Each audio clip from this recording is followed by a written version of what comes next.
Hello दोस्तों, आप सभी को गुलाब जामुन जैसी मीठी मीठी नमस्कार। और उसी के साथ आप लोगों का स्वागत है आईपीओ के लव ट्रायंगल शो में। नेक्स्ट वीक का एक और एसएमई कंपनी फैस्किनेट टेक्सटाइल लेके आ रही है अपना जी आईपीओ। यहाँ पर हम आज इस रिव्यू वीडियो में इस कंपनी का पूरा कच्चा चिट्ठा खोलने वाले, बेसिक्स लेके एडवांस तक। तो अभी से इस वीडियो को लाइक एंड चैनल को सब्सक्राइब कर दीजिएगा। अगर मैं स्टार्टिंग में इसमें अपने पर्सनल डिसीजन की बात करूं तो आज के दिन ऑलमोस्ट सर्टेन कि मैं इस आईपीओ को अवॉइड करने वाला हूं, और वो क्यों करने वाला हूं वो आप लोगों को इस डिटेल्ड रिव्यू वीडियो में पता लग जाएगा।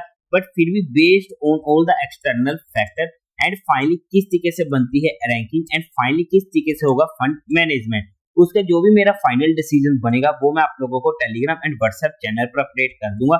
लिंक आपको डिस्क्रिप्शन में मिल जाएगा। बट आप लोग कोई काम करने से पहले एक बार अपने फाइनेंशियल एडवाइजर से कंसल्ट कर लीजिएगा एंड इस वीडियो को देखकर कंपनी के रिगार्डिंग हर फैक्टर को समझ लीजिएगा।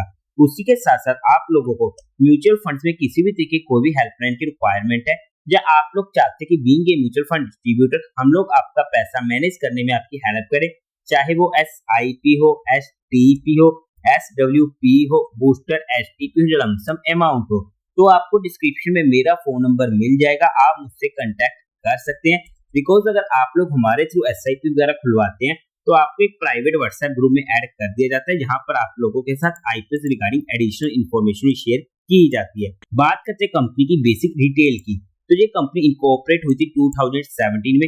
काम की बात करते हैं तो नाम से क्लियर हो चुका है कि टेक्सटाइल इंडस्ट्री से ये कंपनी होने वाली है, जहां पर ये मैन्युफैक्चरिंग करती है readymade garments for main, women and children, जिनका मेनली फोकस रहता है चिल्ड्रन अपैरल्स में।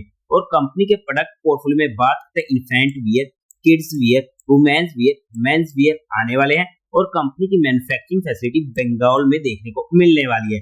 उसी के साथ साथ एज ऑफ मार्च 31 2026 कंपनी का 254 एम्प्लॉइज की वर्कफोर्स होने वाली है। काम अच्छा है, सेगमेंट अच्छा है, बट काफी हाईली कॉम्पिटिटिव सेगमेंट ये हमें देखने को मिलने वाला है। बात करते हैं कंपनी के टेंटेटिव टाइम टेबल की, तो ये आईपीओ ओपन होगा 11 अगस्त को, क्लोज होगा 13 अगस्त को, अलॉटमेंट 14 अगस्त को, रिफंड मिलने जब अकाउंट में क्रेडिट हो जाएंगे शेयर फ्लोटेड 17 अगस्त को, एंड टेंटेटिव लिस्टिंग डेट 18 अगस्त की होने वाली है। अदर डिटेल्स की बात करते हैं तो फेस वैल्यू रहेगी 10 रुपीज पर शेयर की, प्राइस बैंड 148 से 156 रुपीज पर शेयर का, 800 शेयर्स का लोट साइज होने वाला है। एनएससी के एसएमई पोर्टल पर ये आईपीओ लिस्ट हो जाएगा। टोटल इशू साइज है 67 करोड़ का, जिसमें से मार्केट मेकर का रहेगा 3 करोड़ का, और फ्रेश इशू रहेगा एक्सक्लूडिंग मार्केट मेकर 51 करोड़ का, एंड बाकी रिमेनिंग 13 करोड़ का होने वाला है OFS। अब बात करते हैं कंपनी के सबसे बड़े दिक्कत वाले पॉइंट पर, या फिर बात करें कंपनी के कोटा वाले पोर्शन पर, तो HNI का रहेगा 37.64% का, रिटेल कैटेगरी में रहेगा 56.34% का, एंड मार्केट मेकर का रहेगा 5% का, यानी क्वालिफाइड का यहाँ पर पोर्शन ओनली 1% के करीब का देखने को मिलने वाला है। फिर से वही बात आ जाती है कि या तो क्वालिफाइड को पोर्शन ही मत दो, बात ही खत्म हुई। सिंपल HNI और रिटेल कैटेगरी का रखो ताकि वहां पर हम लोग कंफ्यूज ही ना हो। बट जहां पर क्वालिफाइड को इन्होंने अगर पोर्शन देना है तो अच्छे से दे दो, एटलीस्ट रिटेल कंफ्यूज तो ना होगा। मतलब ये बिना फालतू की फॉर्मेलिटी करने की जरूरत क्या होती है, ये मुझे समझ में नहीं आया अभी तक किसी भी कंपनी में जहां पर क्वालिफाइड का पोर्शन काफी ज्यादा कम होता है। एनीवे, लोट साइज में इंडिविजुअल कैटेगरी में अप्लाई करने पड़ेंगे 2 लोट, जिसकी अमाउंट पड़ेगी 2,49,600 रुपीज की। स्मॉल HNI में मिनिमम 3 लोट, जिसकी अमाउंट पड़ेगी 3,74,400 रुपीज की। बिग HNI में 9 लोट, जिसकी अमाउंट पड़ेगी 11,23,200 रुपीज की। अब अगर हम बात करते हैं कंपनी के मेन मुद्दे की, यानी कंपनी के फाइनेंशियल्स की, तो सबसे पहले टोटल असेट 2024 में 25 करोड़ के, जो 2026 तक पहुंच गए 92 करोड़ के, काफी अच्छी ग्रोइंग रेट होने वाली है। टोटल इनकम 2024 में थी 29 करोड़ के करीब की, 2025 में 60 करोड़ एंड 2026 में 117 करोड़, जहां पर भी काफी अच्छी ग्रोइंग रेट होने वाली है। प्रॉफिट आफ्टर टैक्स 2024 में था ओनली 48 लाख का प्रॉफिट, 2025 में 5.8 करोड़ का प्रॉफिट, 2026 में 50 करोड़ का प्रॉफिट, जहां पर भी हमें काफी जबरदस्त ग्रोइंग रेट आते हुए देखने को मिली है।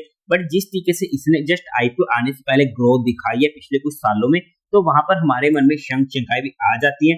नेटवर्थ 31 करोड़ की, रिजर्व एंड सरप्लस में 21 करोड़ का कैश अवेलेबल है। टोटल बोरिंग कंपनी के ऊपर 26 करोड़ की होने वाली है। ओवरऑल में अगर हम फाइनेंशियल्स की बात करते हैं as per figure, as per growth, तो अच्छे देखने को मिलने वाले हैं।